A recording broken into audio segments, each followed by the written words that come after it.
This podcast is brought to you by the Podtower, hosted by the Watchtower database. Visit youtube.com/thepodtower for informative, hilarious DC animation-themed podcasts and live streams every week. And check out the Watchtower database for DCAU video essays, timelines, fan theories, and more. And please, enjoy the show.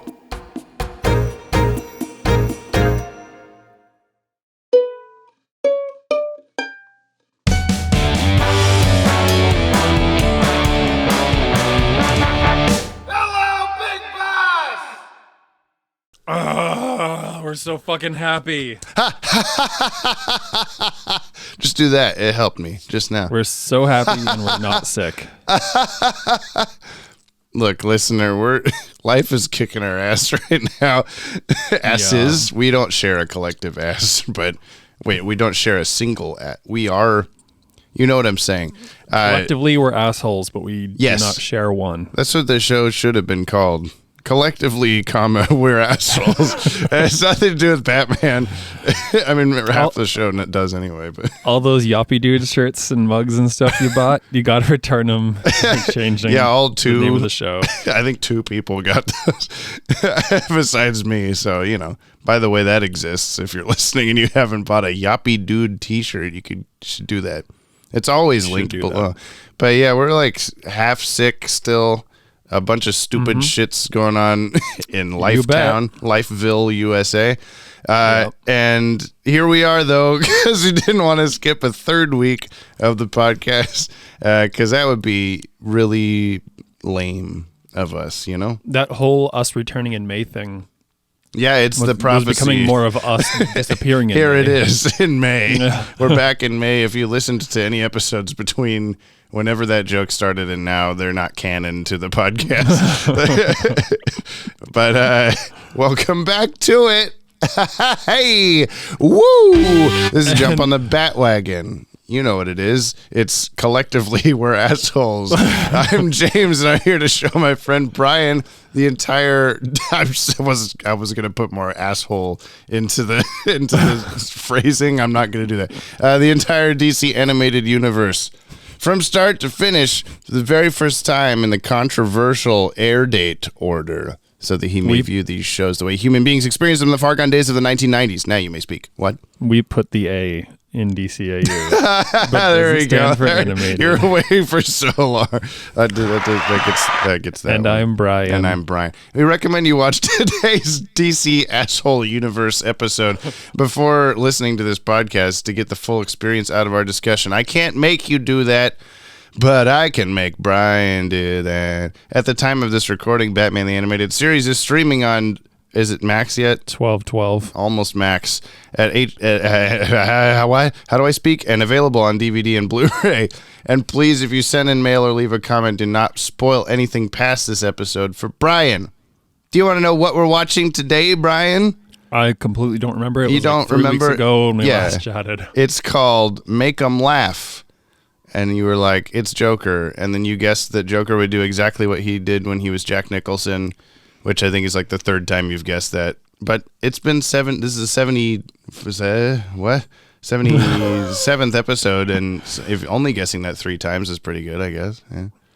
I mean, I could have guessed Batman's origin. No, you also guessed that. Yes, you could. You guessed that it was Joker taking on an apprentice, I think. And then I said like that wasn't completely wrong, and you're like, oh.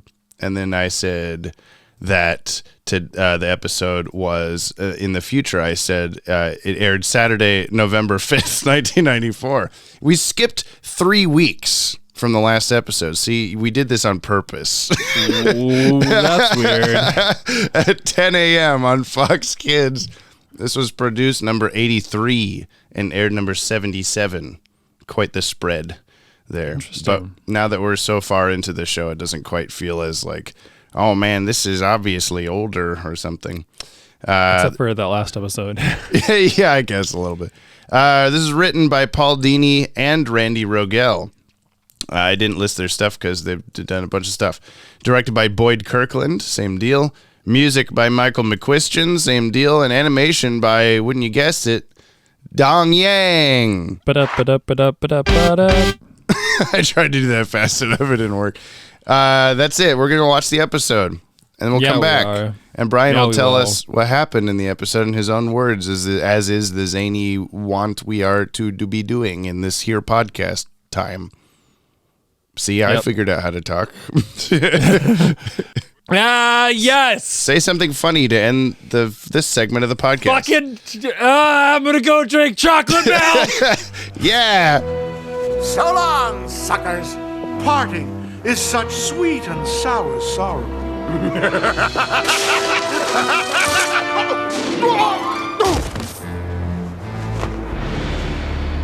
What's this?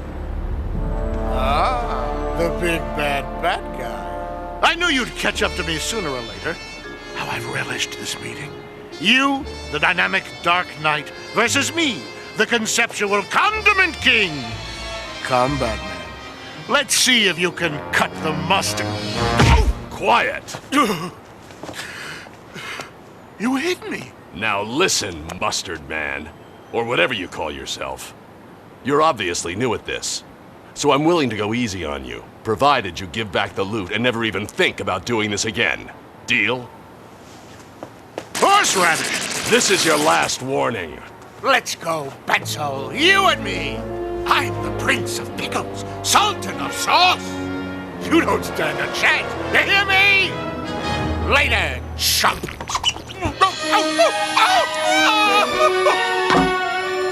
Hang on!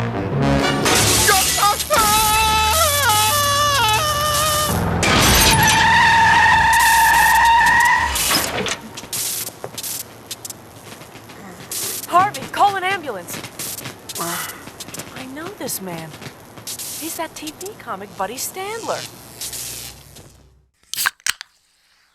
That is not chocolate milk. That's not chocolate milk. That's Polar fizzy milk. Have you seen? There's a video of a guy doing the Soda Stream thing, but he just puts milk through it and to carbonate the milk, and it doesn't even make it through like one pump of the thing before it just starts pissing out the top. I don't want to give it a shot, but I do want to know what carbonated milk is like, you know? Very fuzzy, I imagine. Fuzzy. it's the bubbles and like cream. It's the bubbles and cream, you know what I'm saying? That's what they say. No. Oh. Hey, what happened in the Make 'em Laugh, Brian? Well, if you're wondering, Well. Synup, what you just watched. I gotta wait to tell you. Yeah, you have to wait. Take a listen to the synopsis. The short and summary, which is sometimes kind of long. Oh, okay, now you can tell me. oh, well, it's been so long since I did a podcast. Yeah, it does feel like, oh, what do we do? I pressed this button, right? Synup, of course. You Synup. Okay, If you're wondering what well, you just watched. okay. Whenever there's- you're ready. So picture yourself at a fancy restaurant, Jamie. I'm doing it. My eyes are closed. Oh, the steak, it's delicious. The Meat is murder. asparagus. Okay, Also you're delicious. Asparagus right. is murder, Jamie. Asparagus is murder. Picture yourself at a fancy restaurant. I have been. Okay, good. A dude comes in dressed partially like Quail Man from Doug. That is pretty accurate, yeah. And he's got some large canisters on his back.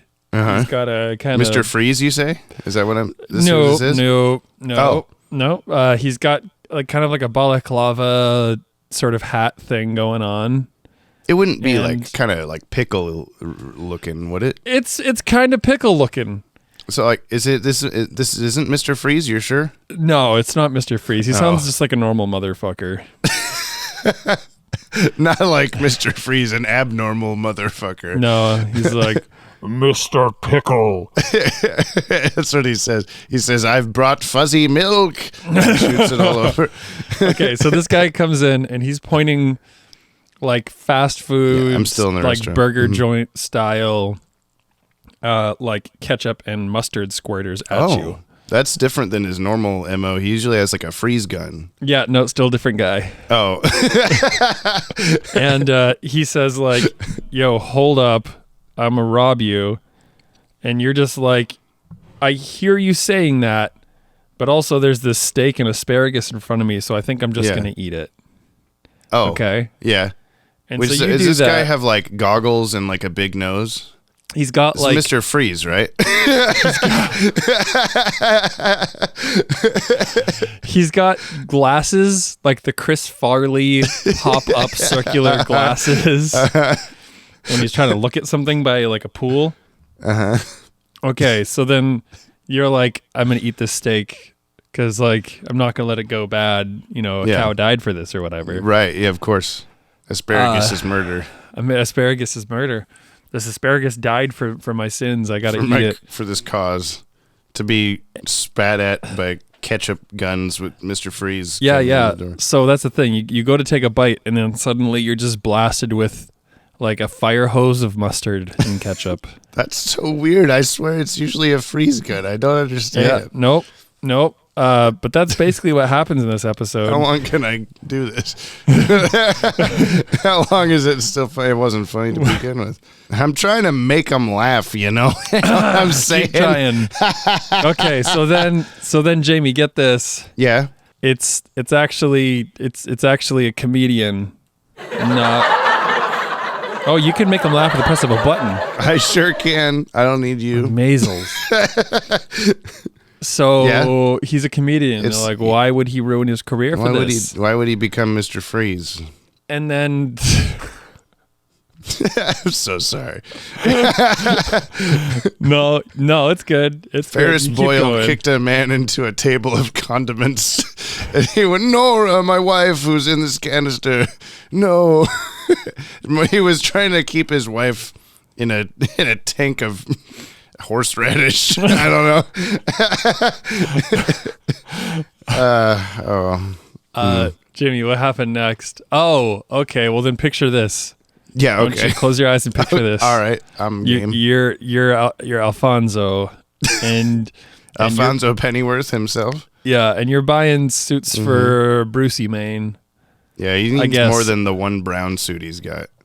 Yeah, so you're there, you're buying suits, and then you see a dude in a trench coat with a real big tail sticking out the back. It's bigger than the average human tail. Bigger than average human tail.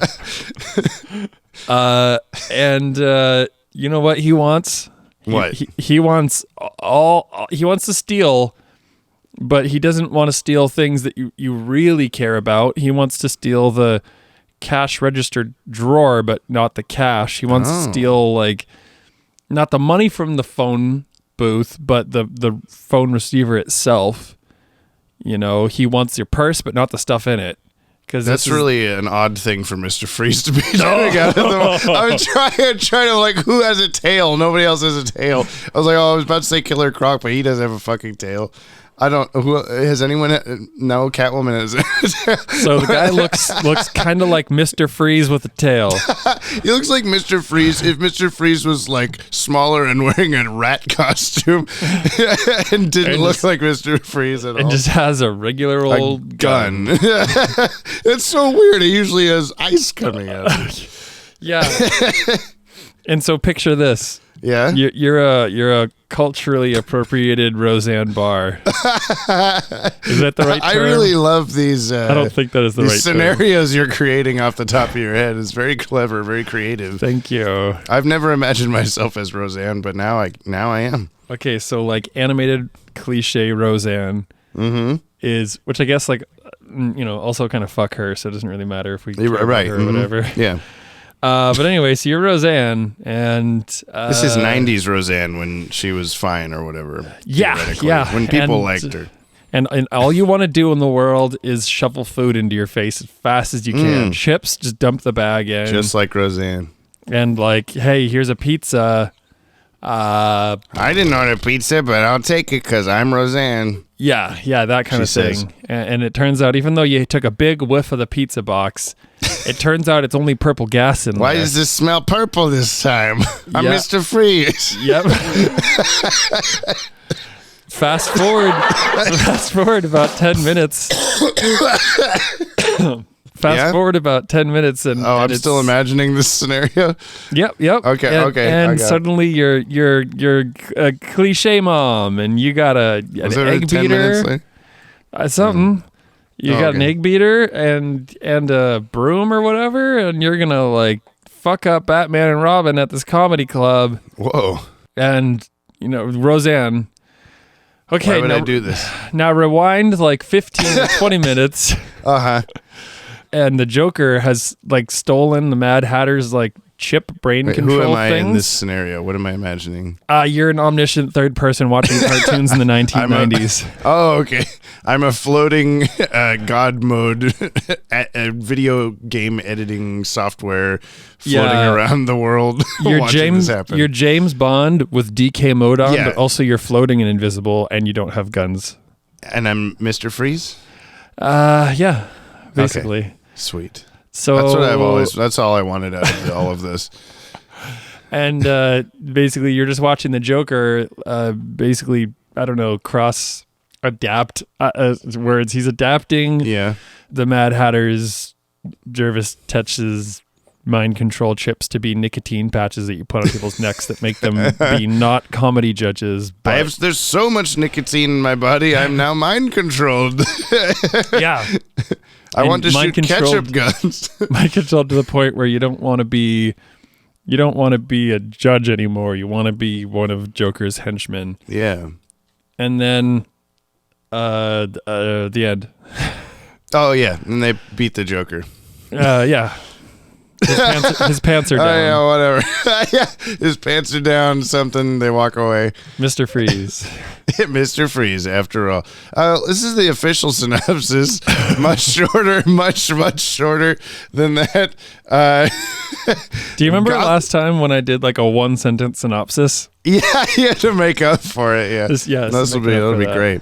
Gotham City is plagued by a rash of crazy crimes, all committed by bizarre villains. Batman and Robin investigate, discovering the criminals are actually famous comedians brainwashed by the Joker. It seems the comedians had the disguised Joker tossed out of the annual Gotham Comedy Competition the year before, and the jealous clown has sworn to destroy their reputations in return. And there's nothing about Mr. Freeze. There's nothing about Mr. Freeze in there. Yeah, it's really weird. He was there 3 times as 3 different people, but I'm glad we got another Mr. Freeze episode. I know, I've been waiting for it for so long. What did you think of this episode? It was a good episode. It was ridiculous. I've been in a pretty tragically bad mood the past couple days. And that first minute You when needed the fucking condiment king. Captain Underpants walks out dressed as Mr. Freeze and he just Pickle starts Freeze. blasting.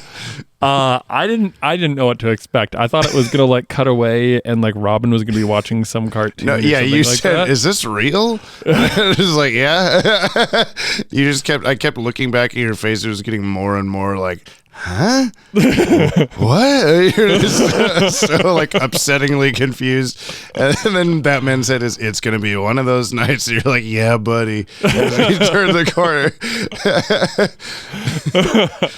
Yeah. Yeah, I mean, I've heard you talk about Condiment King before. Yeah, he's Either he's in, the like, one your- with staying power of the 3 of them. Like, He comes back. no, I mean in general, like he just has like he's the most memorable. He's the most like memed. He's like an iconic thing from the show. He does come back in not in this, like nothing we'll watch, but he makes cameo appearances in various comics and things like that, where it'll just be like in reference to that, and they never like really like mention the fact that he's not like an actual villain. He's just like A comedian a being dude mind mind-controlled. controlled for 5 minutes, but they always bring him back as some sort of like, fuck, it's the Condiment King again. It's like a joke, but yeah. In the Harley Quinn cartoon from the last couple of years, which is not part of our watch through here, but his real name is Mitchell Mayo, and he's an actual guy, actual villain. Yeah. The other two are fine, but they're not as I don't know, memorably funny or whatever. What was the Roseanne character? Something Mom? Mighty Mom, yeah. Mighty Mom, dressed in kind of a pseudo Mighty Mouse outfit. Yeah, a little bit. You were like, oh, are they going to turn her into some, you said sexist, like depiction of an overweight person or something like that. Like they were going to just do a bunch of jokes about, oh, fat. Yeah. And then but then when she rose out of the floor, Roseanne out of the floor. Nice. Thank you. She had the broom, and I said like, well, you got the sexist part right or whatever. Yeah, it's not great, but I don't know. I think it's kind of part of the joke though that like she's watching herself on TV and she's like a TV mama Roseanne character or whatever. Yeah. Before that, so I don't know. I mean, it was certainly timely. It hasn't aged super well, but like I get why they did that in the moment.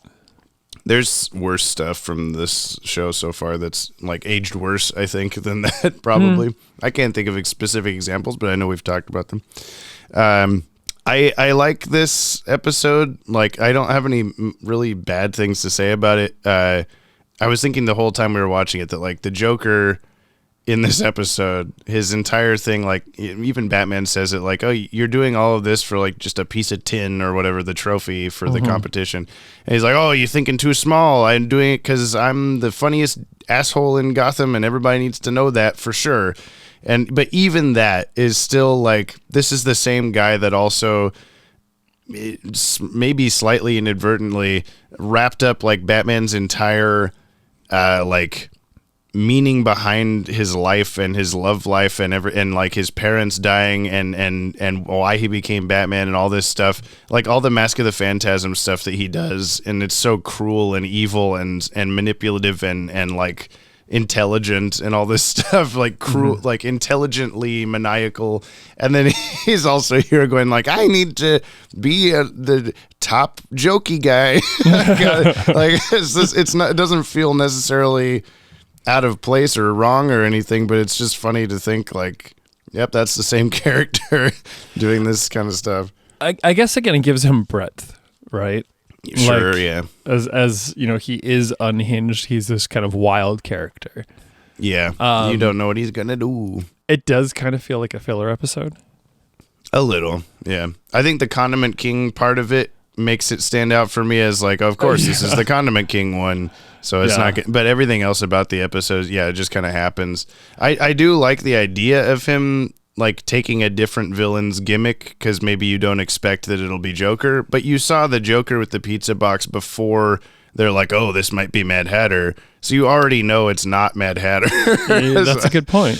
So I don't know. And the episode having the word laugh in it's kind of a little bit of a giveaway. And it's at like a comedy club and all these people are comedians. Yeah, yeah. I don't know. Maybe it wasn't supposed to be that big of a mystery and it was just more for fun or whatever. But I was just, it could have been a little more interesting to have maybe the audience also think it's Mad Hatter. Oh, the mind control guy. Duh. You also thought Mad Hatter was going to be dead. You're like, he's dead with a big smile. I guess we don't to me that he's dead until he shows up again. I mean, especially because like you're sitting there, he's on the bed, and then Batman just slowly breaks his neck. Yeah. You're like, he's dead. He's got a big grin. He's dead before you see his face, and then they turn him over like, yep, he's dead. He's got a big grin. He's dead. And then Batman like, let me check, and like twists his head off. If you had some like just kind of like appropriately timed sound effects that maybe you could throw on Jamie. I'll just speed up just that one shot so it's like 2 frames of him. Well, let me check here. oh shit. And then it's just the reverse shot of them walking in, leaving. Batman forgot that he had super strength again. Yeah. Why do the like Arkham people even allow Batman to go in there? That is a really good question, considering we start off the show with people being like, oh no, it's the Bat. He's a bad guy. And now they're just like, yeah, go in and check on our most high profile criminals. That's fine. Our hospital patients, we're going to allow the man that dresses up in a bat costume. Can I go see if he's okay? Oh, he snapped his neck. Maybe we shouldn't have let him do that. It's gonna pay off one day. Batman's like, okay, they've gained my trust. They've allowed me to come in here numerous times. I'm just gonna fucking kill everybody. Excuse me, orderly. All of your patients seem to have broken necks. They all are dead for some reason. I'm not sure how that. Have you guys even been paying attention? I was going one by one. They're all dead. Orderly, how long has everybody been dead for? Is this normal? That's weird how they have some sort of like lifelines going to each cell to check their like vital signs. It's weird how every time Batman walks into the room, so it goes flatline, and I don't know really what's happening. They must be dying just before he gets in the room. They're just so afraid of Batman walking in, they'd all die, and then they all snap their own. Oh my god! Yeah. Okay. Spontaneous broken neck syndrome. They're like, oh, Batman's coming. They all look to the left really fast. Oh man. Oh, I want to witness this universe. Robin's just tailing along with him like, I am not a part of this. I am not, man, this is not okay. Oh my god. I really want to see this. And then the Condiment King's in the final cell watching this happen. Oh shit! What do I do? Shit! It's screaming. Nobody can hear him. Poor guy never stood a chance. Yeah, I'm not a real villain. I promise. I've been mind controlled. No, Batman. According to this, you've been in 4 episodes of other things as real villains. No. Yeah. Okay. Anyway, you want to hear the cast of this episode? No, we'll just call it there. Yeah, that's okay. If you want to reach out to us like the fire, we got Kevin Conroy as Batman, Lauren Lester as Robin, Ephraim Zimbalist Jr. as Alfred, Mark Hamill as the Joker, Mary Devon as some lady. Leanne Shermer as Renee Montoya. She was also in Trial as Renee Montoya. She replaced Ingrid Olu. Renee Montoya again in a non like officer's uniform in this episode, her off-screen promotion that we don't ever get to see. Richard Jenny as host. He played a character named Charlie Shoemaker in The Mask, who was Jim Carrey's best friend in the movie, but I haven't seen the movie in such a long time that I don't remember this guy. Like a decade for me, if not more. Yeah, probably. Also was in a stand-up comedy special of his own called Platypus Man, which I've never watched, never heard of. I want to see it. He passed away in 2007, only has 11 acting credits. He supposedly, so each one of the 3, as I will reveal here shortly, each one of the 3 like comedy judge people that are fake villains, have like famous like comedy careers, the actors that play them. This host guy also was included in that in the IMDb trivia or whatever, but I don't know if having a stand-up comedy special called Platypus Man makes you a comedy legend or whatever, but I don't know. Maybe, I don't know Richard Jenny. If you're listening to this, someone that knows Richard Jenny more than I do, I'm so sorry. We have Andrea Martin as Rolling Pin is who she's credited as. That would be Mighty Mom. Not sure why it's Rolling Pin. I checked the DVD What's her name? credits. I don't know, some woman thing. Rolling Pin? Yeah, they great. They said it in the episode, and I don't know. I'm not going to go bother to check. It makes me think maybe this was like an early draft of the script. She's called that or something. I don't know. I don't know. She's in over 100 episodes of Second City Television, a Canadian sketch comedy show from the Second City, whatchamacallit. Well, yeah, that's the main one, but they also had a couple other like offshoots or whatever. the what the fuck is it called? Where you improv? That's what it's called. Comedy. Yeah. Laugh, make 'em. She played Aunt Vula in My Big Fat Greek Wedding 1 and 2. She is the Word Fairy on Sesame Street. She played Baba Yaga in Bartok the Magnificent, which was a sequel to the Anastasia animated movie. Baba Yaga. Yeah, I know. It's a thing. That's a thing. Ron Stoppable's mom in Kim Possible. And there's somebody named Ron Stoppable in Kim Possible. Yeah, it's her sidekick dude. You don't know this? No. Kim Possible was past your time. But she's also Miss Fowl in Jimmy Neutron, which is his teacher with the big bird nose, and she's always making his okay, things. yeah. She kind of listen. Stuart Pankin as Condiment King. He was Commander Edward Plank in Xenon Girl of the 21st Century and Xenon the Sequel. These were Disney Channel movies. Okay. Bob Charles, news anchor character in Not Necessarily the News, which was his big like comedy legend thing. Sheriff Parsons in Arachnophobia, which is a movie I need to watch again. I saw that when it came out and as a child. And every time that I put my hand under a lampshade to turn the lamp off, I imagine a big spider coming and eating me because that's what has something that happens in a movie. That's probably going to happen tonight. It's going to happen every time that I do that. Famously, he is the voice of Earl Sinclair, the dad on Dinosaurs, the puppet dinosaur puppet show. Mm-hmm. He is King Henry VIII. I wrote, the last two. King Henry VIII in Aladdin and the Adventure of All Time, which is a horrible title. It's not the Disney Aladdin at all. It's like a knockoff. I mean, of course, Aladdin wasn't originally Disney, but the cover of this movie is like clearly based on the Disney. He's got a little like vest and hat and stuff, but it's like just different enough. It's not Disney Aladdin. This is definitely like your grandmother heard that you liked Aladdin. Yeah. And she got you the dollar store Aladdin. Oh, thanks, Granny. Yeah. I really didn't need this. All time. Fly away on a magical tarp through time. Oh my Trip. God. Trip. I'm sorry. This everything was a little bit blurry. No, that would have been so much better though. Like, oh, you got a magic carpet? No. We have a tarp. Okay, it's different. It's not. Oh my God.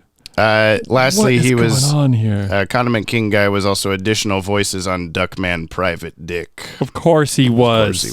Somebody always is. Last we got Grant Shawd as Pack Rat. He was Miles Silverberg in 212 episodes of Murphy Brown. It's his big comedy thing. He played the Toy Man on Lois and Clark, 90s Superman show. And he is the foreman in the movie Ants with a Z. Okay. Yeah. See, I don't know most of these people's stuff, but I had to tell you. Cool. Like I always Thank do. you. Thank you. Do you want some trivs? I want trivs. Okay. Here they are. Harry Okay. Loomis / Pack Rat is holding up Mayfield's department store with a submachine gun capable of an automatic fire. I almost said atomic fire. An atomic explosion. Atomic and a magical tarp. Yeah. Submachine guns fire pistol cartridges. However, the spent shell casings ejected look more like shotgun shells. I was kind of looking for you to notice that, but I also didn't remember to look for it. I didn't think at all. I was not paying that close attention. I mean, do you remember what was going on at that time? I think it was probably the exact shot, I think, of the shells hitting the ground was the shot that I said, how is his tail moving? And then you said it's hollow and he's actively pooping in it right now. It's causing it to twitch and shift.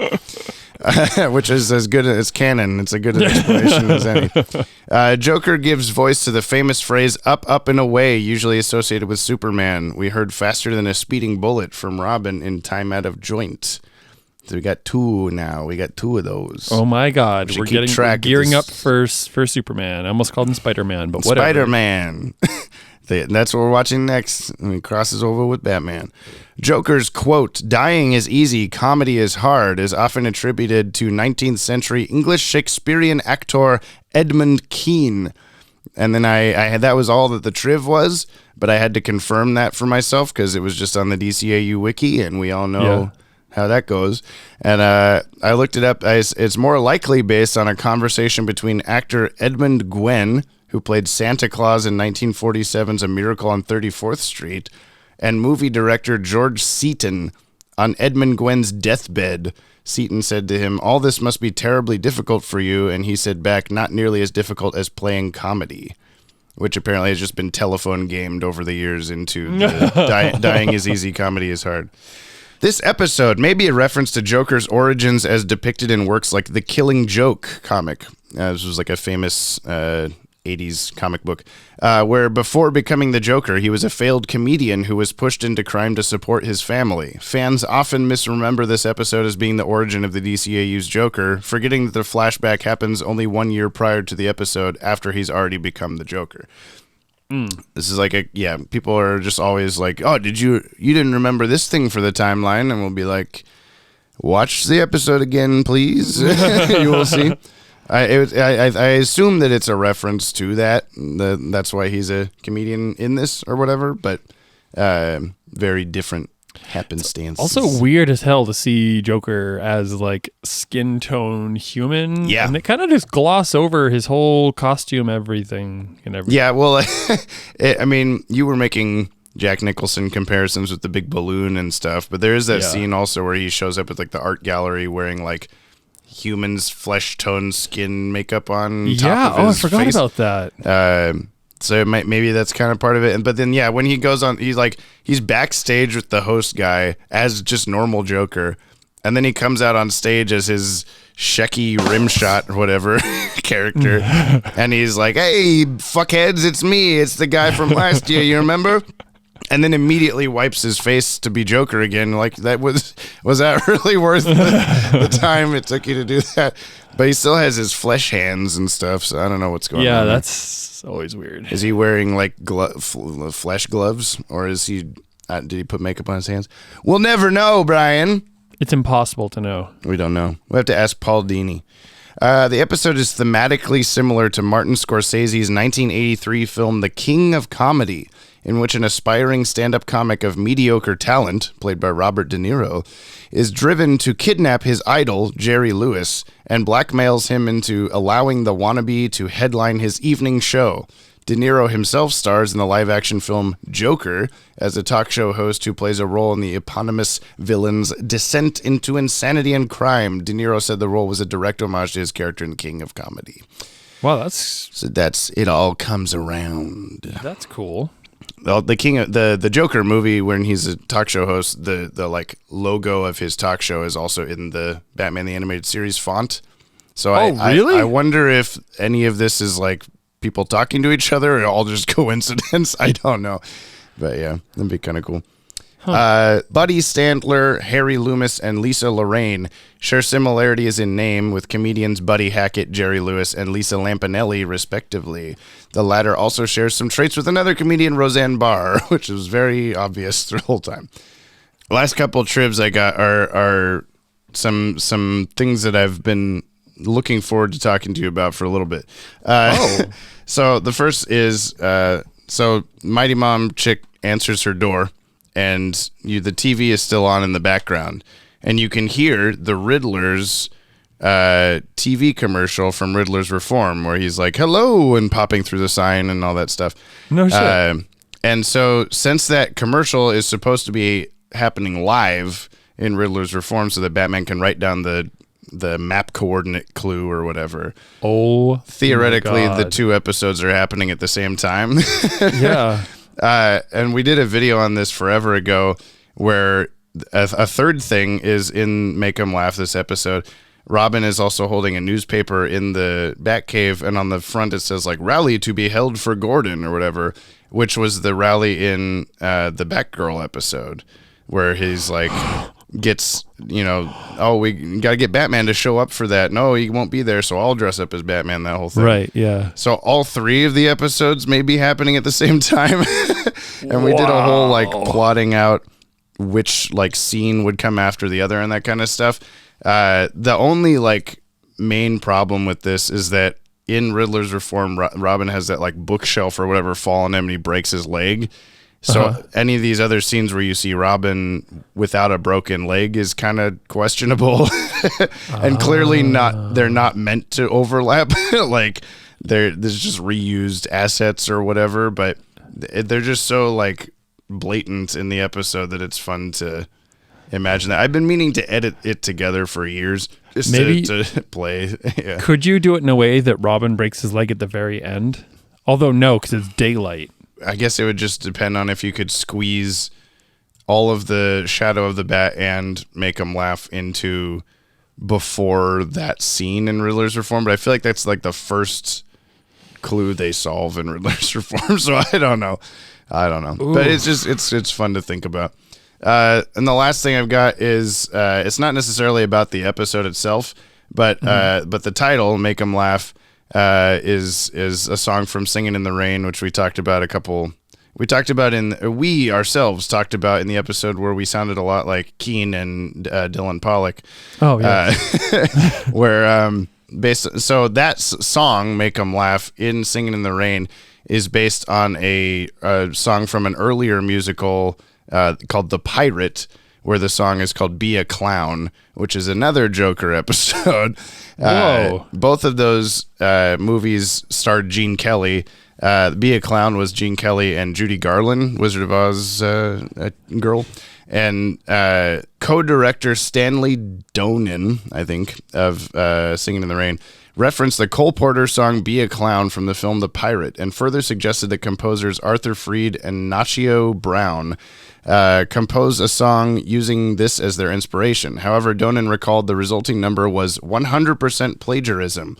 Both music and lyrics of Make 'em Laugh bear almost exact similarities in form and style to Be a Clown.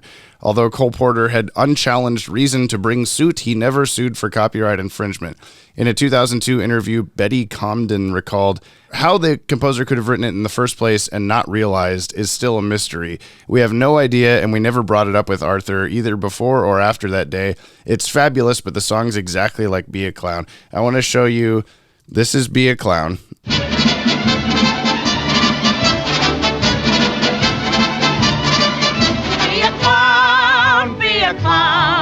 All the world loves a clown.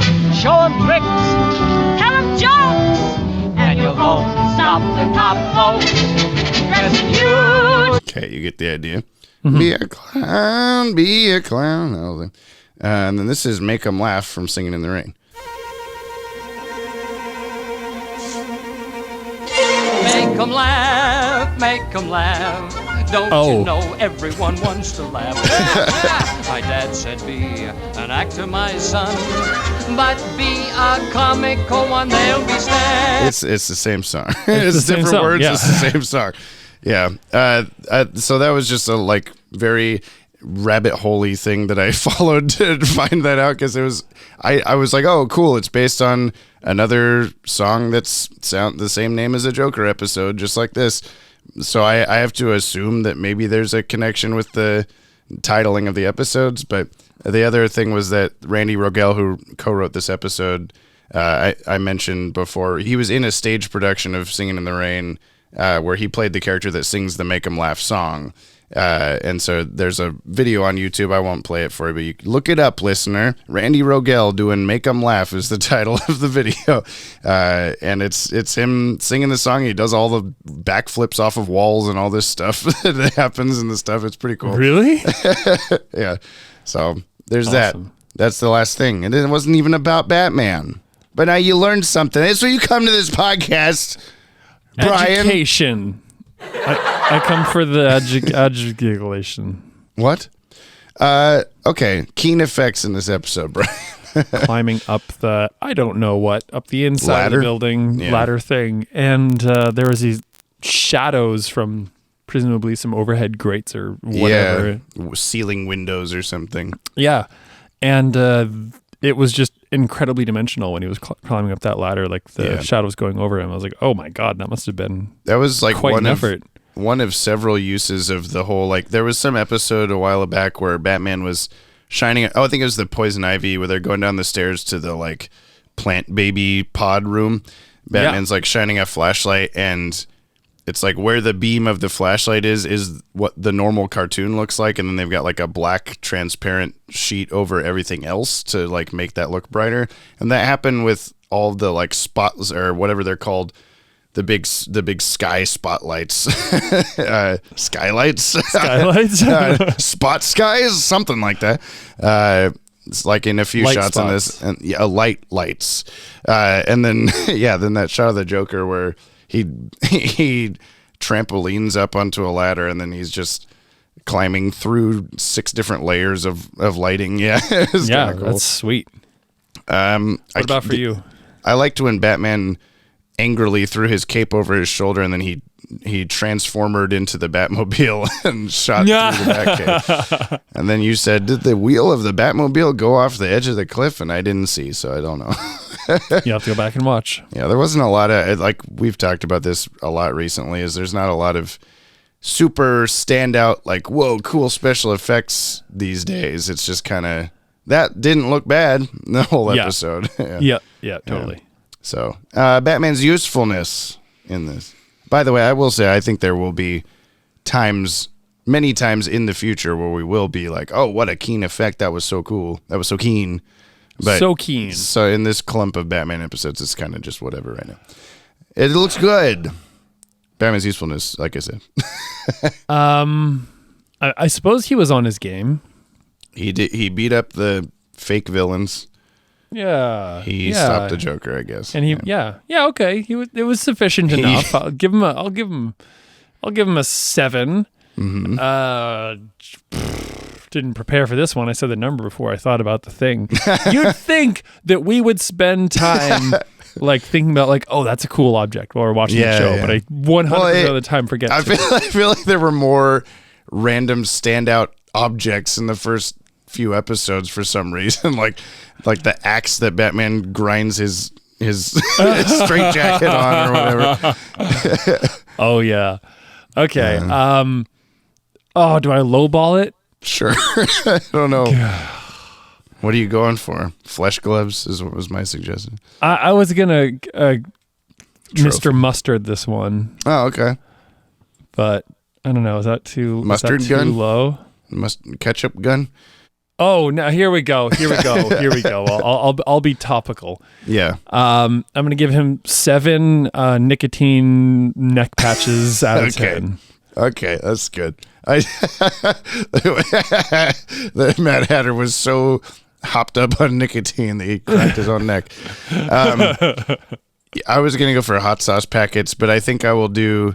I did really like that moment, though. The, like, hot sauce. Oh, like so my one weakness kind of thing. And there's, but I think I'll get Batman 7. Extremely sophisticated background removal AI. Oh my God! Clothing removal AI out of 10. Do you want to touch on that briefly? I guess so. It was just we had Batman draw like colored pencil smile on the Joker in the movie, and then it's the Joker. Oh, I should have seen it. And then this one, he's like, wait, freeze that tape. That man that looks just like the Joker wearing a hat. Take his hat off, computer. Oh, and now change his hair to Joker hair. It looks just like the Joker, but let me make one more change for no reason. Change his eyes to look angrier. Now it's actually the Joker. And the computer's just abiding by this instantly. Like it's just selecting hat removal AI and hair change AI. Like, I mean, it's something let me you tell could, you, with like Lightroom's additions, I have been so excited that I can like select if I've done a group shot or whatever, I can like select everybody's smiles and like lighten and brighten them ever so slightly. Wrinkle removal and whatever. Yeah, like I can do these like little things where I'm like, oh man, and it takes probably an extra like minute per photo that you're going to shoot or whatever to process when you're doing your batch processing at the end. But I'm just like, oh man, technology is great. Here's Batman, like hat gone, bloop, perfect. Background filled in, hair perfect. Yeah, when he takes the my hat God. off, and I'm just like, how do you know what's behind that? Like, Perfect. Well, there was a 1994 AI. Yeah, there was a TikTok I saw the other day where it was it was popular a few months ago when the AI generator image stuff was like starting up, where it just scans your face and then puts you in, you're in medieval clothing or some cool shot or whatever.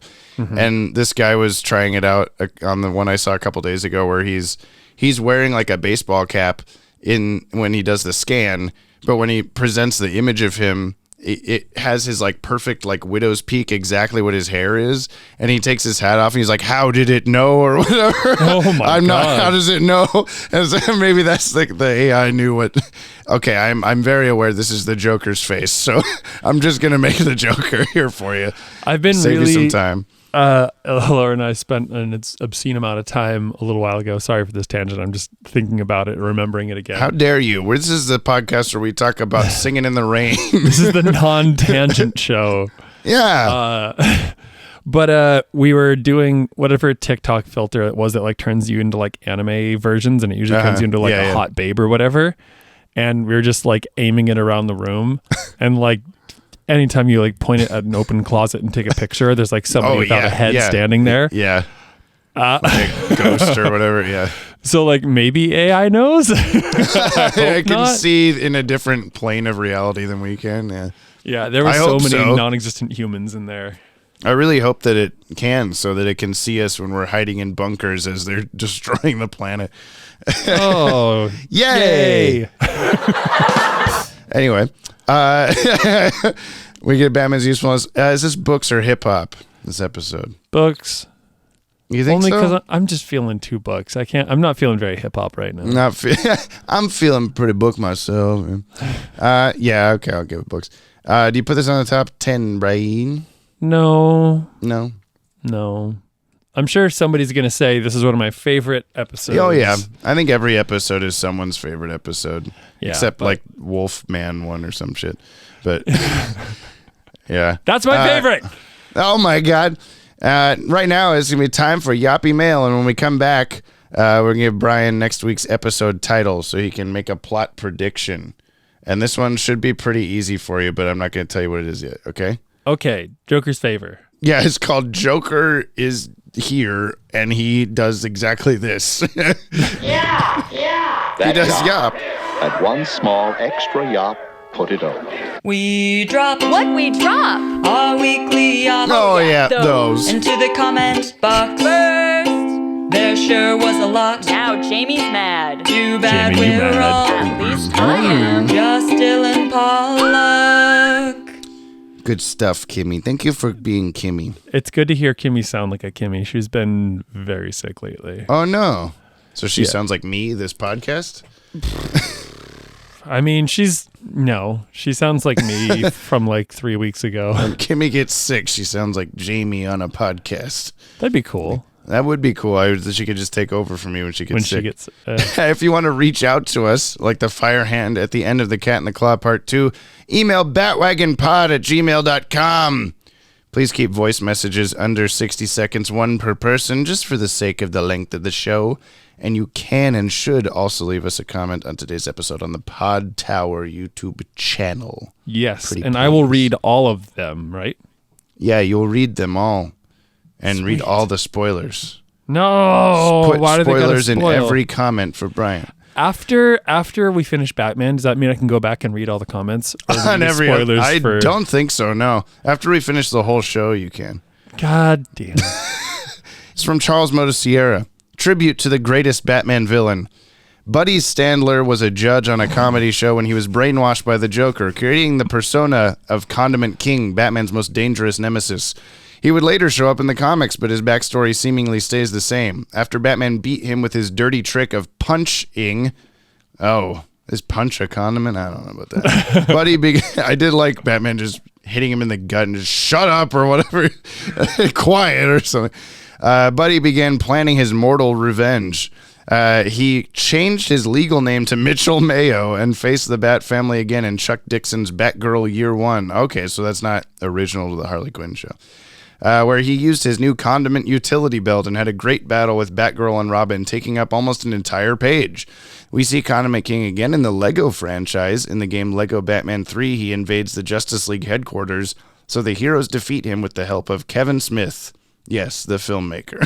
Oh, okay. Is that real? I guess. Sadly, all things must pass. Mitchell Mayo was betrayed and murdered by his partner in crime, the Human Flame, in 2009. May he and his condiment kingdom rest in peace. He would be the best DC character if it wasn't for Snowflame, the cocaine-powered villain. Sorry for the long-ass email. I believe all of that, but I didn't know about Snowflame. This is from Dino-Faced Individual. Make 'em laugh hench reviews. Comment submitted by, I don't know. They refused to submit a proper username and somehow still access the comment submission page. You think that the Joker only created 3 repulsive rogues who dent at the very purple cotton fabric of society? No, for you see, I was the trial run subject for the mind control device, and I have yet to be caught. Now the world will kneel, prostrate, perhaps even beg for mercy as I become their new god. Yes, I, the drinking orange juice after brushing your teeth master. The whole world will know the misery of the rich, creamy taste of orange juice becoming a tart and minty swill because you dared to take care of your oral health. No hero will stop me. I will rule this world from the Tropicana jungles to the equator.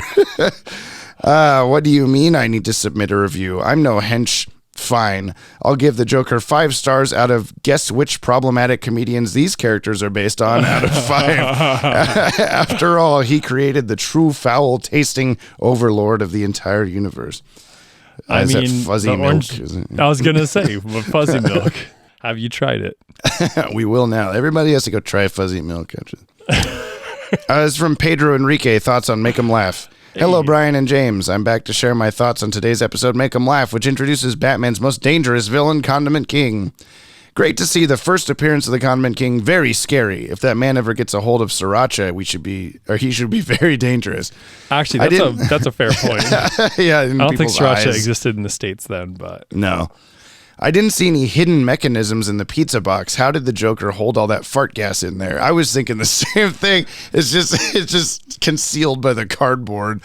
He opens it and it pssts out of there. Yeah, because it could have been a canister or something. I don't know.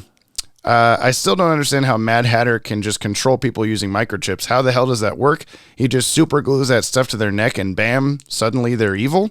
That reminds me that I was thinking during the episode, did the Joker write code or whatever? They're like, you will be the Condiment King, you will be Pack Rat, you will be Mighty Mom, or did the code just say you'll be a supervillain to distract Batman or whatever, or ruin your reputation? And then they came up with their own. I assume those are Jokery personas, but they're also very silly comedians. So yeah, I don't know. Damn, Bruce has got mad Photoshop skills changing that normal picture to the Joker. Of course, as a billionaire, he actually pays for the whole Adobe suite. Only he can afford that. Yeah, don't we know it? It's good to see all those years of training paid off as we see Dick Grayson, a fully grown adult who goes to college, get spanked by someone with virtually no training whatsoever. Or maybe Dick is a sub and she's his dommy mommy. I don't know. It's funny how every other villain this season has gotten a chance at redemption, only to keep being a villain in the end. But for the Joker, he just gets to be a petty bitch about an award show because there's no way to even try to fake a redemption with him. This is a pretty good episode with a very weird plot for the Joker, but I think the joke villains made it fun. It's also just good to hear Mark Hamill laugh. Overall, I liked it. It's a solid episode. Until next week, stay happy. Thank you, okay. You too. Yeah, Mark Hamill, good. This is from Scarloey. I think the audio quality is better on this one. Ooh. Make 'em Laugh is season 3, episode 7. If you know, you know. I don't know. Hello, listener, and welcome to Jump on the Mechanic Wagon. I'm your host, Scarloey1. In this episode, I will tell you about season 2, episode 11 of Earl, the animated series, The Laughing Fish Club. There's a brick wall in the background, and a man comes out and says, "It's open mic night here at the Laughing Fish Club. First, we have Earl Cooper." Earl came up and started telling jokes. "What do you call a vigilante in a bat costume?" a terrible boss. Knock, knock. Who's there? Batman. Batman who? Batman, the awful boss. Hey. What's crowd tonight? No, you suck.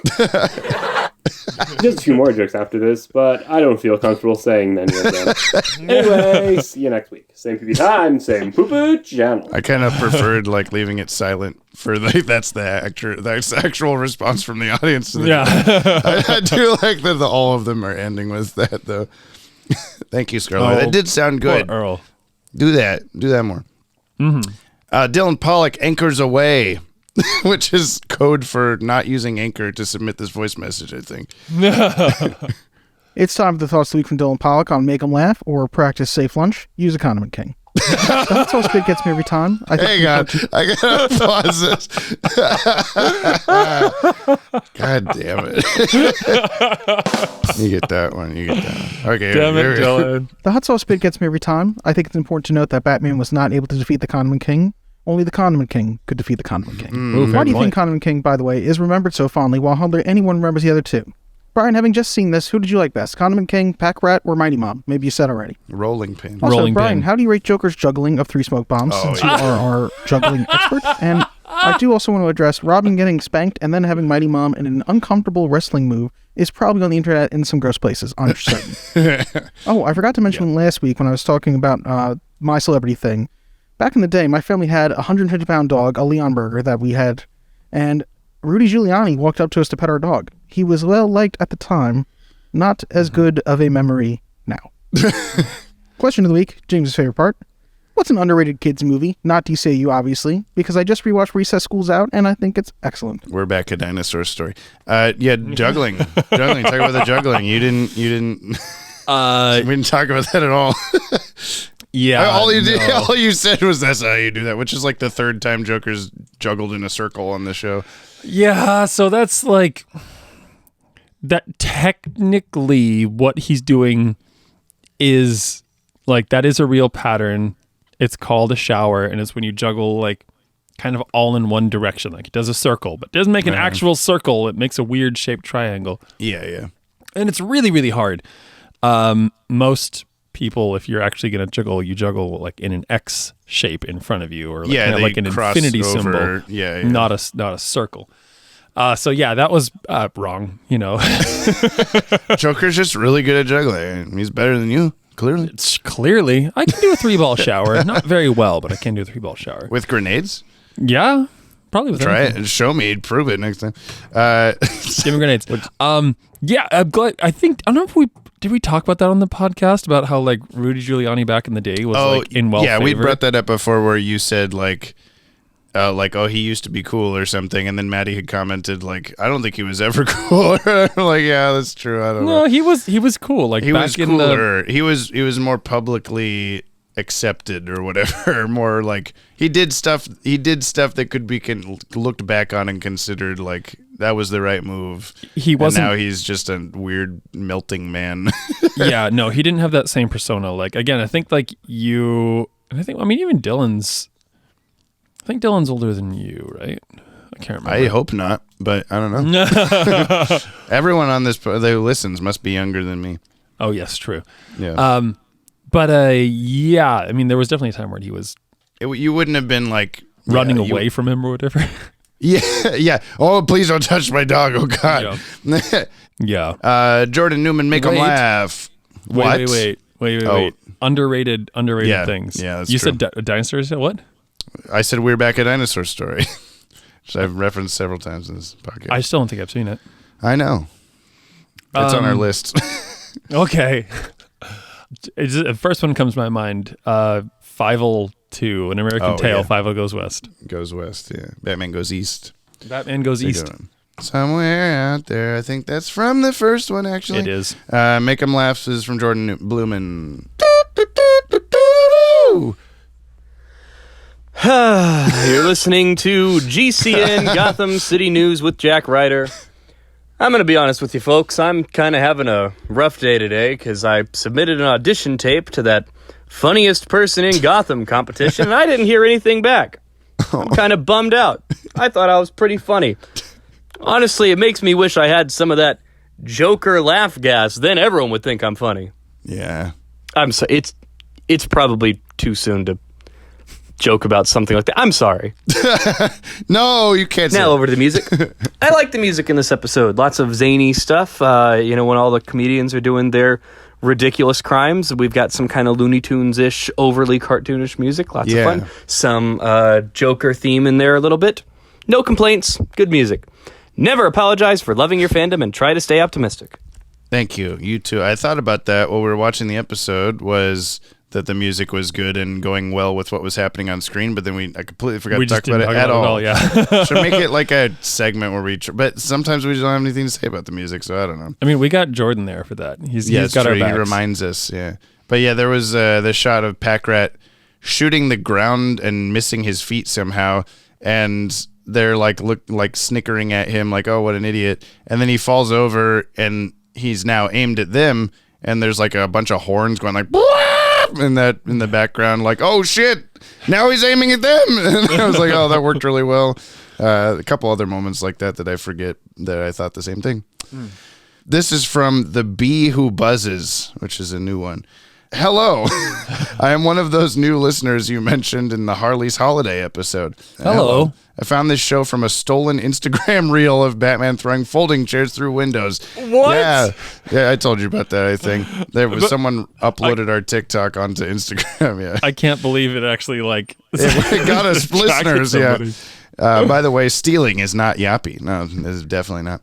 Over the past 2 weeks, I've been listening to the show at work to keep away the dark thoughts, and it's worked out pretty well so far. I'm excited to be caught up so I can finally send an email in. Quick question. Who would you say your favorite character is so far, or at least one you'd like to see more of? Yop regards, The Bee Who Buzzes. Brian, you answer that question. Who's your favorite character so far? Mr. Freeze. Is it Bullock? Mr. Freeze has been in one episode. I could always use more Bullock, but I would love to see some more Mr. Freeze. Oh yeah, and you just might. I don't know. Fiacra Horgan. What about you? Oh, I don't know. I thought it didn't apply to me. Bullock. Yeah, it's always Bullock. Some lady. Yeah. I don't know. None of my. Besides, It's easy to just say Batman, but he's not really been super, other than Mask of the Phantasm and a couple other episodes, he's not really been like wow, really just getting on board with that guy. I like him so much. I mean, over the course of the whole DCAU, he's in the top 5 for me, but once we get past this show, it'll be easier for me to say. I guess I don't know if I have a favorite character so far. Joker's always good. Didn't mean to break you. Hell, but yeah. Fiacra Horgan, I'm going to move on. Thoughts on Make 'em Laugh. Hey guys, it's finally. Oh, I should say Fiacra Horgan included the phonetic pronunciation as always. So thank you so much. It's finally time. Our one true Lord and Savior Condiment King has finally arrived. It's amazing how such a throwaway character has survived in fans' hearts and minds all these years. Regarding your conversation from last week's pod on if Harley's presence makes Joker less scary, I agree that he isn't as creepy, but I find him to be more of a cruel asshole when Harley's around. Yeah. So what we lose in creepiness, we gain in scumbagginess, which I think works for Joker in some stories. Yeah, I can agree with that. I really enjoy how pathetic the Joker is this episode. It's hilarious. His ego is so fragile when it comes to comedy that he has to disguise himself and go onto a regional comedy version of American Idol just to prove he's the funniest guy in town. I just really enjoy how petty he can be. It's a fun character flaw for the Joker. It's not my favorite Joker episode, but it's not a bad one by any means. See you next time. Okay. Very good points. Very good points. It's from Caitlin McSurname, Mysterious Van in the Middle of the Woods, Listener Land, AB12XY09. To Mr. and Mr. the Bat-Wagon, Small Red Wagon on the corner of Big Bus, Oregon, 9 star, 691749 Fidget Spinner Drive, Big Bus, Oregon. That's the full address. God, I love that. Dear Professor DCAU and Mr. Burger, I hope of all foods. I hope this letter finds you in good spirits. I've been compelled by the gods to deliver a report of last lesson's subject matter in the form of a clothing-focused analysis. Kate's clothing contemplations? I am fond of the outfit in the opening art. I think this is for Harley's holiday. She's in like a big hat and stuff in the title card. Anyway. I think it's interesting interpretation of the classic Harley costume through the clothing style of the show's intended era. Harley's look in the skating scene was something I could imagine myself wanting, skates and all. I think that it's always interesting when we get to see characters that we only see in costume go casual. I am honestly quite confused about the construction of Harley's costume in the chest area, for it does not reflect my experience with that area whilst wearing tight clothing. It's very boob sock. Have you heard of that term? No. It's a comic book like women where they're essentially nude with like skin painted on costumes. You know what I mean? I get what you're saying, it's yeah. men costumes are like that too. But so like if you see like the entire shape of their breast, it's like it's just referred to as a boob sock, as if there's like a boob shaped sock that they got to slip their boob into. Yeah. Davin Deptuk. I don't know how to say that. You got to put a phonetic pronunciation for me. Good day, my Yoppie dudes. I discovered the podcast around when this episode came out, despite being a longtime subscriber to Watchtower Database. Oh. I started from the beginning, and I'm now on episode 33, Cat Scratch Fever, or Kiss Off Ya Dumb Cluck. Oh my God. How do people marathon this stuff? It's entertaining, apparently. I don't know. Oh, wow. I'll send another correspondence when I catch up completely. Progress is slow, but I'm also watching every episode as I go. Previously, I'd watched some episodes of btas on DVD as a kid, as well as Batman Beyond, but only recently binged all of Superman, Justice League, and the movies because I'm working my way through the I've Got Maddie in My Basement playlist and didn't want those seasons and movies spoiled in the Jay's Reviews videos. Okay, so you've got a whole system worked out. I see. I got it. That's a very James thing to do. It really is. Thank you. I appreciate it. Anyway, if you read this out loud, I won't hear it for a while, that's for sure. However, I'm writing in now to hopefully convince you to change your episode ranking system if you haven't already. I think multi-part episodes should be ranked as one episode, not as separate episodes. I'm thinking, yeah. That's a very Dylan Pollock thing to do. Well, his name starts with D, so clearly this is just another boob sock puppet account. All right. This is from Autism and Comic Books. I am just jumping here 33 episodes behind to say I'm completely 100% a real Australian and slowly catching up to this podcast over the course of a couple weeks. We'll hopefully be caught up by the time you start Superman, as I finished a rewatch of BTAS recently enough that I haven't bothered watching in time with each podcast episode, but stopped a couple episodes into my Superman animated series rewatch. Okay. Wait, do I have to add another Australian to the wall? Yeah. Autism and Comic Books is Australian. Wow. You have obviously Scarlois on there, the first Australian, and Aussie Dragoon, who's also is wearing Oz face, as we discovered. What was the second one that you put on there that's real? Because there was Ashley Tutchin. Jake Barrett. Jake Barrett is Australian. Thank you. And now you know 3 Australians. You know, anyone could just say they're actually Australian and say no one's gonna lie to me. That's true. This is from Grantonio Banderas.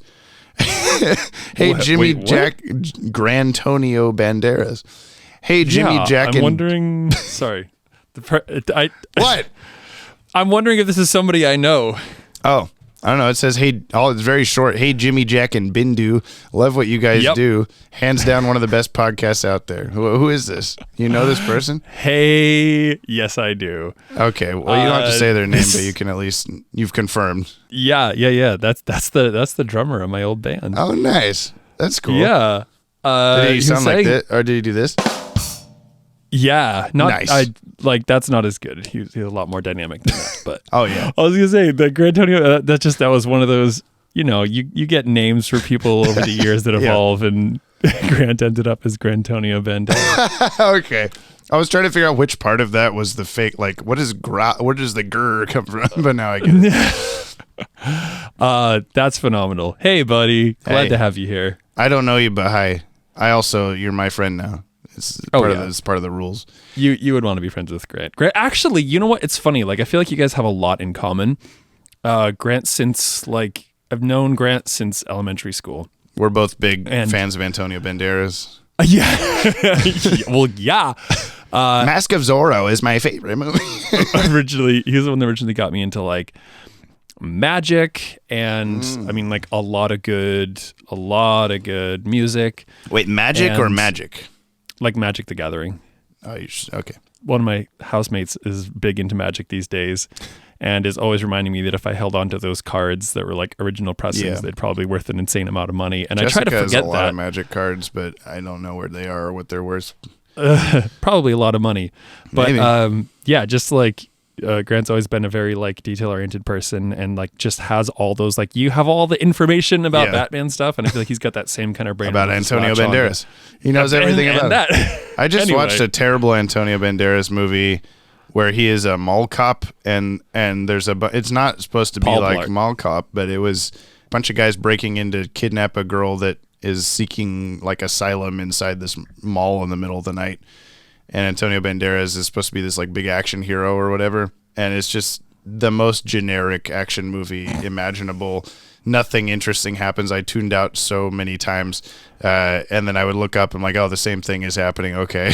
And then I saw the poster finally and it's like him and the camera angle's like tilted and he's got a gun in one hand and there's just big red letters that say the title of the movie. I'm like, this is the most generic action movie looking thing. I should have checked before I watched this, but whatever. I feel like I need to see this now. It's not good. It's got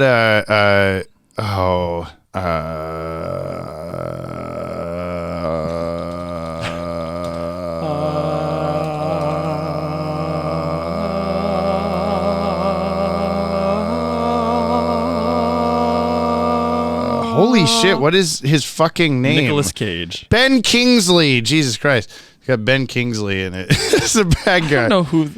Oh, maybe I do know who that is. You look him up, you'll be like, I know who that is.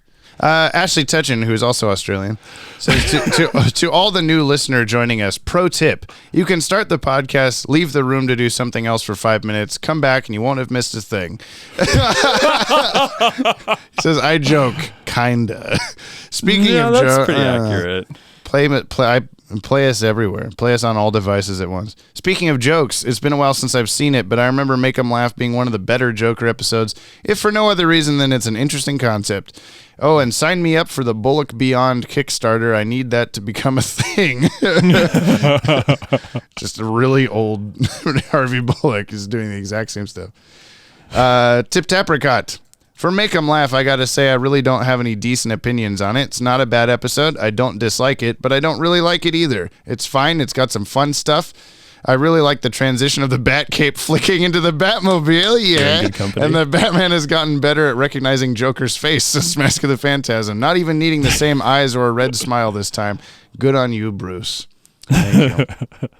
Kevin Renke says, watch the show, Joe, so say we all. And this is in reference to Battlestar Galactica, which if you're listening and you go to the Podtower upload of last episode, which was Harley's Holiday or Veronica in a Car, the pinned comment is my video of me getting Katie Sackhoff to yell at Joe about watching Battlestar Galactica. So you can go see it. Amazing. I have to go watch that. Banana Boy says okay. What? Is this son of Banana Man? Wait a minute. Did Kimmy create an account just to revive Banana Man? I don't know how I feel about that. I want it to be Banana Man. I want to know that Banana Man's okay. Well, let me see. This. Banana Boy's account was started on April 21st, 2023.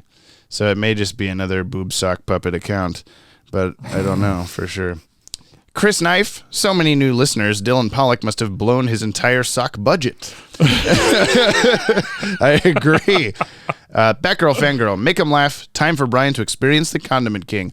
I'd so love to be a fly on the wall when he watched this one. Your favorite, my favorite is the Pack Rat for some reason. He's just so silly, but I love silly. Mighty Mom's a real hoot as well. Oh yes, the Joker's in this one eventually. Not the greatest Joker episode, in my opinion. Possibly a middle-of-the-road one, but not a bad one. I'm really excited for the next episode, my favorite of BTAS. I won't spoil it, but from the title, I'm sure Brian will guess why. Awesome messages, Scarloey, One Tip Tapper got Jordan and Dylan. Keen episode, 5 stars and 5 aromatic pizza boxes. So it's gonna be a Batgirl episode. It's gonna be about a fangirl, you see. Speaking of Keen, though, where the hell is Keen? I hope Banana Man's okay, but where's Keen? Where's the machine? I don't know exactly, but I know that one of their friends just popped in with a bar of chocolate from Norway for him. So what? What? One of Keen's friends just recently went to Norway and brought him back a bar of chocolate. Oh, so he's been posting social media stuff. AKA, yeah, so he's out there. Okay. He's out there. Okay. Just not on here. I hope you're still listening, Keen. What the hell is going on? Ian Thompson, can't say anything ill about Make 'em Laugh. It might even be my favorite non-movie BTAS Joker appearance. Wow. I also like that Mad Hatter is most effective when someone more creative and charismatic steals his shit. Yeah, I think when they said, like, sounds like our old friend, the Mad Hatter, and you just went like, God damn it, or something. You were like so upset. Like, please no. Last first, we have Mark Aquino, Make 'em Laugh, Condiment King, let's fucking go! Aside from the appearance of the greatest villain of all time, not talking about Joker, this was a decent episode. Not much to say about it from my end. Both Robin and Alfred's usefulness in this one is higher than Bruce Mann's, that's for sure. Is it? I guess Robin knew about the comedy thing or whatever. But he got his butt spanked, so who knows. Trying to think of comedians from the 90s who the laugh-off judges are meant to be stand-ins for. Buddy Stanler, a.k.a. Condiment King, is probably meant to be Adam Sandler, despite sounding more like Phil Hartman. And Lisa Lorraine, a.k.a. Mighty Mom, is basically Roseanne Barr. I guess that means she goes on a racist rant on social media in about 24 years. Not sure. We were like avoiding saying directly that, but Harry Loomis, a.k.a. Pack Rat, supposed to be, but judging by his last name, I wonder if he's a relative of his out there trying to stop Michael Myers. Once again, another Superman reference, Joker shouting up, up, and away. It's almost like they were teasing S-Task, but I don't know what the timing was for when that show went into development. Still excited for you guys to start covering it, though. Yeah, I really don't think they even knew they were going to do it yet, so I don't think it's intentional. No, we'll talk about... Do you know how much time was... we'll talk about that when we watch the first Superman episode. Okay. Boss Biggest Bear Hugs, the #1 podcast host in this here multiverse of ours, Johnny, Yes Papa, and Bruce Brewski. God, why do I get telling lies? No, Papa. Why do I get that one? Praise to our Lord and Savior Dylan Pollock. Love your podcast, dude. Keep up the great work. Remember to tell Gab that she rules. Likewise to all his loyal disciples, everybody's names. You're all the absolute best. Never forget. It's getting such a long list of names. I believe next week brings back 2 heavy hitters in this show, but for Bry's sake, I'll let him figure it out. Probably won't be too hard given the title, though. Till next week's Smoke Bomb. Batgirl. You want to hear the title of the next episode, Brian? Batgirl. What's the full title? Batgirl on holiday. Replace the word Batman in a different Batman movie's title with Batgirl. Batgirl and the Mask of the Phantasm? No, a live-action Batman movie. The second one. No, the third one, technically. The second Michael Keaton one. I don't know them. Batgirl Returns is the name of the episode. Oh. Batgirl Returns. Yeah, what happens? Batgirl Returns. There you go. Perfect. Yay! Another perfect guess in this, as always. Yeah. If you want to hear more discussion about this episode, check out the DCAU review and Tim Talk podcast, also available on the Podtower YouTube channel, just like this podcast. Thank you to Kimmy, Cooney, Phoenix, Viltsu, and of course, Brother Broderick for all our musical themes. Please subscribe to the Podtower YouTube channel for all new DCAU podcasts every week and like us over there. I mean, leave us a like over there. Just like us. Just like us. Oh, you don't have to click anything. Please, just in your hearts, just be like, man, great guys. Banana Boy's okay with them. So am I. Today's episode. Leave us a like on today's episode. Help spread us around the interwebs. Please leave us a 5-star review on Apple Podcasts or whatever the hell you're listening to this on. You might hear your review right on the show if I feel like it. New episodes of the podcast are released every Friday on the Podtower, as well as your favorite podcast feed and watchtowerdatabase.com. And that's it. We'll see you next week, hopefully, dear God, for Batgirl Returns. Thank you, listener. Thank you, all new listeners, for showing up. Hope you stick around. I'll sound better next time, I hope. Oh, who do you think the other returning famous character we haven't seen in a while might be in this episode? Batgirl returns. It's not who you think. You were hoping. No, it's not Mr. Freeze. Killer Croc. No. If you say Sewer King, it's not. I told you he doesn't come back ever, and I'm not lying. Oh, okay, right. Bad guy that's been around. Oh, guy, you say? It doesn't have to be a guy. It does. Oh, okay. This is 1994.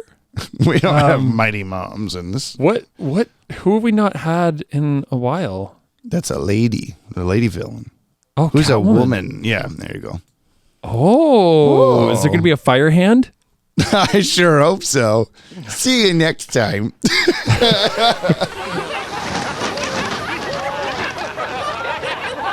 I'll get you for this, Batman.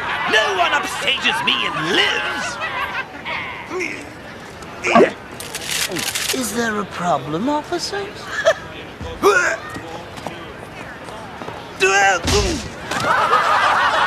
What's so funny, huh? I'll give you something to laugh about.